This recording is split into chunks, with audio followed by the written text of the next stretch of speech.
Imaginez un instant, et si tout ce qu'on vous avait appris sur la faiblesse était incomplet? Que se passe-t-il dans l'esprit de celui qui affronte ses propres limites? Nous vivons dans un monde qui nous incite à ignorer notre côté faible. Mais n'y aurait-il pas un chemin plus puissant pour l'accepter et le transformer? Des penseurs comme Nietzsche nous offrent une vision provocatrice. La faiblesse n'est pas simplement un état de découragement ou de vulnérabilité. Elle peut être un obstacle profond à notre honnêteté et à notre croissance. Et si, en évitant nos faiblesses, nous cultivions le ressentiment, la malhonnêteté et une vie sans direction? Nietzsche suggère qu'en confrontant ces parts fragiles de nous-mêmes, nous pouvons échapper au cycle d'auto-apitoiement et d'auto-sabotage qui nous emprisonne si souvent.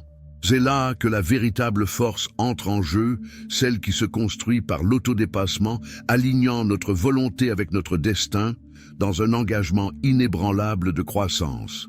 Mais ce qui est peut-être le plus fascinant, c'est que ce chemin ne se résume pas à des victoires extérieures. Il s'agit de forger une force intérieure, une nouvelle volonté, capable de résister aux appels du pessimisme et du nihilisme. Dans ce contenu, vous ne trouverez ni formule magique, ni réponse toute faite. Nous allons plutôt explorer ce que signifie vraiment vivre avec authenticité et détermination.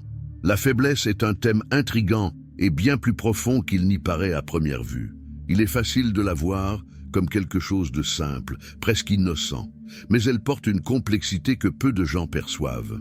Imaginez une scène de réflexion comme dans La mort de Staline, où le manque de confiance révèle la vulnérabilité et le chaos de ceux qui dirigent. Curieux, non? La fragilité, qu'elle soit personnelle ou celle d'un système, nous prive de la capacité de voir la vérité, la nôtre et celle du monde. C'est dans cette absence de clarté que le vrai poids de la faiblesse se révèle. Imaginez maintenant la faiblesse comme un obstacle à l'honnêteté, un filtre qui déforme tout ce que nous pensons et ressentons. Nietzsche pensait que la faiblesse va au-delà d'un simple état. C'est une forme d'auto-illusion. Être faible, ce n'est pas seulement manquer de force physique ou de pouvoir, c'est éviter de regarder ce qui fait de nous des humains, avec nos défauts et notre potentiel. Cette auto-illusion peut nous mener à une vie d'illusion et, pire encore, nous éloigner de toute forme de dépassement de soi. Si nous n'avons pas le courage de reconnaître nos faiblesses, comment pourrions-nous grandir? Ce thème nous pousse à questionner la nature même de la faiblesse. Comme on peut le voir chez des personnages littéraires, comme dans Les Nuits blanches de Dostoïevski, la faiblesse prend souvent la forme d'une autodestruction subtile. Le personnage vit dans l'illusion, incapable de confronter la vérité de sa propre vie. Et combien de fois faisons-nous de même, fuyant les conversations difficiles ou évitant de prendre des décisions importantes? En nous cachant de la réalité, nous évitons le dépassement de soi et perdons, en même temps, l'occasion de développer une véritable force intérieure. Cette fragilité silencieuse commence alors à révéler un autre aspect, l'impact de la faiblesse dans notre relation au monde et aux autres. La faiblesse et la confiance vivent en tension constante, et Nietzsche voyait cette relation comme un champ miné d'illusions et de malhonnêteté. Pour lui, être faible, c'est comme vivre avec un bandeau sur les yeux, évitant toujours la vérité pour ne pas affronter ses propres limites. Une personne faible, selon Nietzsche, est rarement honnête avec elle-même, car l'honnêteté exige d'affronter sans détour nos peurs, nos désirs et nos failles. Et c'est une tâche ardue, car il n'est jamais facile de se regarder dans le miroir et de reconnaître ses propres défauts. Après tout, qui aime admettre qu'il n'est pas aussi digne de confiance qu'il le souhaiterait? Imaginez quelqu'un qui se cache derrière un masque d'autoconfiance, mais qui, au fond, est rempli d'insécurité et de doute. Cette personne évite, consciemment ou non, de confronter sa propre vérité et construit une histoire qui la protège de la dure réalité de sa faiblesse. Nietzsche pensait que cette faiblesse se traduit par une vie d'auto-illusion et que la vraie confiance ne naît que du courage d'affronter sa propre personne avec transparence. Sans ce combat intérieur, toute autoconfiance n'est qu'une illusion, un château de cartes qui s'effondre au premier signe de difficulté. Cet effondrement nous amène à réfléchir à ce que signifie réellement être fort. Nietzsche voyait la force non pas comme une supériorité sur les autres, mais comme la capacité de résister à ses propres illusions et de s'engager dans une voie de croissance et d'authenticité. C'est un point provocateur, n'est-ce pas? Car au fond, qui peut dire qu'il ne s'est jamais trompé sur lui-même? Et là surgit une nouvelle question. Cette auto-illusion, cette faiblesse non résolue, ne serait-elle pas à l'origine de sentiments plus profonds, comme le ressentiment? Le ressentiment est une conséquence directe de la faiblesse, un sentiment corrosif que Nietzsche voyait comme la marque de ceux qui évitent de confronter leurs propres limites. Ceux qui restent prisonniers de désirs inaccessibles ou qui sont incapables de surmonter leurs frustrations finissent par transformer leurs désirs en mépris. Au lieu de chercher la force pour affronter ce qu'ils ne peuvent atteindre, les individus affaiblis déforment leur vision du monde et méprisent ce qu'ils convoitaient. C'est ce fameux « je n'ai pas voulu, même si j'aurais pu » qui sert de protection pour l'ego. Ce ressentiment devient peu à peu un mur que la personne utilise pour se protéger de la réalité.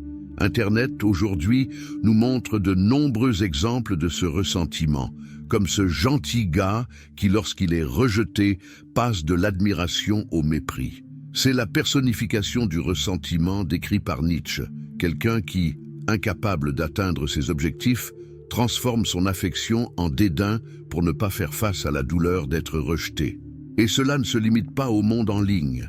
Dans la vie réelle, on observe des comportements similaires. Qui n'a jamais vu cet ami qui, après avoir raté une promotion, commence à déprécier le poste et le travail qu'il convoitait?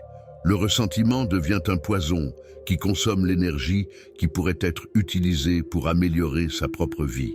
Ce cycle de ressentiment peut emprisonner la personne dans une spirale de négativité, l'éloignant de l'autodépassement. Nietzsche pensait que, au lieu de fuir ou de déprécier ce que nous ne parvenons pas à obtenir, nous devrions affronter nos faiblesses avec honnêteté. Mais cela exige une véritable force et la capacité de réorganiser nos désirs.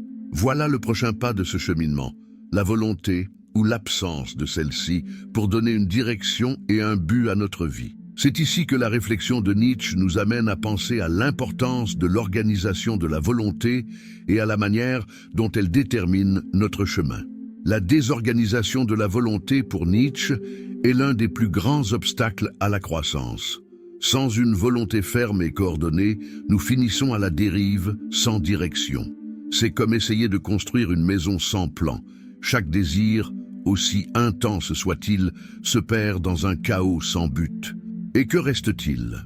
Une vie paralysée, prisonnière de volonté éparse et sans objectif. Qui ne connaît pas quelqu'un comme ça, qui semble vouloir tout, mais qui, en même temps, est incapable de se décider? Cette désorganisation reflète une faiblesse intérieure, une incapacité à s'aligner avec soi-même. Un exemple classique est celui d'Édouard II, un roi qui avait le pouvoir mais pas la détermination nécessaire pour l'exercer. Son manque de fermeté a permis qu'il soit manipulé par des intérêts extérieurs, ce qui a finalement conduit à sa ruine. Cet exemple met en lumière une vérité dure. Même la position la plus puissante devient fragile face à une volonté désorganisée. Et dans le monde moderne, on voit cela chez des dirigeants qui, bien qu'occupant des postes de pouvoir, sont dominés par les opinions des autres. Sans la force de résister aux pressions, ils finissent par abandonner leur véritable but, ce qu'ils voulaient construire à l'origine. Ainsi, pour Nietzsche, la véritable force vient de la capacité à aligner ses désirs avec une direction claire, même lorsque des influences extérieures tentent de nous en détourner. Avoir une volonté forte signifie savoir ce que l'on veut et avoir le courage de suivre ce chemin. Bien sûr, ce n'est pas simple. Cela implique une lutte constante contre ses propres faiblesses. Et c'est précisément dans cette lutte que l'on peut voir l'idéal de l'Übermensch, la figure qui crée ses propres valeurs et résiste à tout ce qui pourrait le détourner de son objectif. Le concept d'Übermensch, pour Nietzsche, représente la capacité de se surpasser, où l'individu devient autonome et crée ses propres valeurs. Cet idéal va au-delà de la moralité commune, qui sert souvent à justifier les faiblesses et les dépendances. L'Übermensch est celui qui, comme un enfant, a la liberté de créer et de fixer ses propres règles sans dépendre de l'approbation des autres. Cette figure est l'opposé de quelqu'un qui cherche le réconfort ou la protection dans les normes de la société. Elle symbolise une force intérieure qui peut se soutenir sans béquille. Ce chemin vers l'autosuffisance se retrouve chez ceux qui transforment les difficultés en opportunités de croissance. Imaginez un entrepreneur qui, au lieu de se lamenter après un échec, utilise cette expérience pour apprendre et avancer. C'est l'attitude de quelqu'un qui trouve ses propres solutions, sans se laisser perturber par les standards imposés. Pour Nietzsche, c'est là la vraie force. Transformer les défis en occasion de grandir et d'évoluer. Qui ne voudrait pas posséder cette capacité de se dépasser? C'est ce qui distingue l'Ubermensch de ceux qui se contentent de suivre le courant. Mais cette force intérieure exige aussi un engagement envers sa propre vérité et un rejet des manipulations d'autrui. L'Ubermensch ne tombe pas dans le piège de la compassion utilisée comme moyen de contrôle, où la pitié devient un instrument de dépendance. Il voit au-delà de cette moralité qui maintient les gens dans leur faiblesse. Et cette vision pose une autre question. Comment la pitié, qui semble si noble, peut-elle aussi devenir un moyen de manipulation et de prison? Nietzsche avait une vision critique de la pitié, la voyant souvent comme un piège qui maintient les gens dans leur propre faiblesse. Il pensait que la compassion, lorsqu'elle est manipulatrice, renforce la dépendance et empêche l'autre de grandir. Imaginez une relation dans laquelle une des personnes cherche toujours à aider l'autre, mais, en réalité, renforce une dynamique de faiblesse. En ne permettant pas à la personne de surmonter ses propres difficultés, la compassion devient une prison, un prétexte pour que le faible reste faible. Nietzsche voyait cette pitié comme une forme de malhonnêteté qui feint d'aider, mais ne fait que maintenir les gens dans un état de stagnation. Ce type de manipulation se retrouve dans des relations abusives, où l'un des partenaires renforce constamment la dépendance de l'autre. Qui n'a jamais entendu parler d'histoires où quelqu'un profite de la faiblesse émotionnelle d'un autre pour garder le contrôle? Pour Nietzsche, cet usage de la pitié n'a rien de noble. Au contraire, il empêche l'autre de devenir autonome. Et combien de fois, sans le réaliser, nous tombons aussi dans ce piège au quotidien? La pitié, lorsqu'elle n'est pas pratiquée avec soin, peut être plus nuisible qu'utile, nous éloignant d'une véritable force intérieure. Ainsi, Nietzsche propose que, au lieu de céder à la compassion, le chemin vers la force passe par l'encouragement à l'autosuffisance. C'est une idée provocatrice qui nous pousse à questionner nos intentions lorsque nous offrons de l'aide. Est-ce que nous renforçons vraiment la personne ou cherchons-nous simplement à alléger notre propre sentiment de culpabilité? Cette réflexion nous prépare à un prochain pas dans la pensée philosophique de Nietzsche. Accepter la vie, avec toutes ses douleurs, comme un acte de force intérieure, un concept qu'il appelle amor fati. Le concept de amor fati, ou amour du destin, est l'une des idées centrales de Nietzsche sur l'acceptation totale de la vie. Pour lui, accepter la vie avec toutes ses difficultés et défis sans rejeter ce que l'on ne peut pas changer est un acte de force authentique. Il ne s'agit pas de résignation, mais d'une attitude active, d'embrasser chaque événement comme une partie d'un chemin unique. Imaginez quelqu'un qui, au lieu de se lamenter face aux contretemps, apprend à les voir comme des pièces essentielles de son parcours. Cette acceptation totale est une manière de transformer même les épreuves en source de confiance et de croissance. Nietzsche admirait cette posture car il y voyait un esprit indomptable, une personne qui ne recule pas face aux difficultés. En un sens, il associait même cette attitude au caractère de figure comme Jésus qui, malgré son rejet de la souffrance, symbolise un contrôle interne et une force de caractère que Nietzsche valorisait. Cependant, il critiquait le christianisme pour avoir promu l'idée de renoncer à la vie présente en faveur d'une vie future. Pour Nietzsche, vivre pleinement le présent, avec toutes ses douleurs et ses plaisirs, est ce qui donne véritablement un sens à l'existence. Il ne s'agit pas de chercher consolation dans un futur, mais de vivre l'ici et maintenant, avec intensité. L'amor fati nous invite aussi à remettre en question le pessimisme qui nous pousse à rejeter la réalité telle qu'elle est. Nietzsche voyait le pessimisme comme une forme de faiblesse, une échappatoire qui empêche la personne de vivre avec authenticité. Il défiait ainsi ses adeptes à accepter la vie telle qu'elle se présente, sans illusion. Cela nous amène à un autre point essentiel. Comment le pessimisme, en filtrant la réalité, peut-il devenir une prison, affaiblissant notre force et menant au nihilisme? Nietzsche voyait le pessimisme comme une manifestation de la faiblesse, une lentille qui déforme la réalité et conduit au nihilisme. Pour lui, le pessimisme n'était pas seulement une vision négative de la vie, c'était un reflet de l'incapacité à affronter les défis avec courage. Le pessimiste, au lieu de voir la vie comme une série de possibilités, ne voit que des limitations et des échecs. Cette perspective affaiblit non seulement l'individu, mais aussi la société, en créant une atmosphère de défaite qui décourage tout élan de dépassement de soi. Nietzsche défendait que, en abandonnant cette posture, nous avons la possibilité de nous renforcer et de trouver un sens. Ce pessimisme agit comme un filtre qui limite notre perception, créant une prison qui transforme même les moments neutres en quelque chose de sombre. Imaginez quelqu'un qui, en perdant son emploi, pense immédiatement qu'il ne retrouvera jamais une autre opportunité. Ce type de pensée est autodestructeur, car il l'empêche d'agir, de chercher de nouvelles possibilités. Le pessimisme, selon Nietzsche, ne décrit pas la réalité objective. Au contraire, il projette une faiblesse interne sur le monde, sapant la confiance en toute possibilité de changement. Et combien de fois tombons-nous aussi dans ce cycle, abandonnant avant même d'essayer? Pour Nietzsche, éviter le nihilisme et ce découragement paralysant passe par une valorisation active de la vie. Il croyait qu'en affrontant nos limites avec honnêteté et courage, nous évitons de tomber dans l'apathie et le vide existentiel. C'est une façon de combattre le pessimisme et de cultiver une force qui se reflète dans tous les aspects de la vie.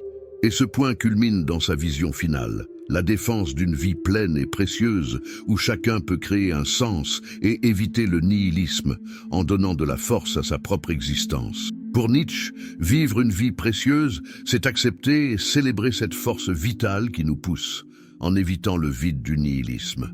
Il croyait qu'en résistant à la tentation de voir la vie comme quelque chose de dénué de sens, nous faisons un pas vers une existence authentique.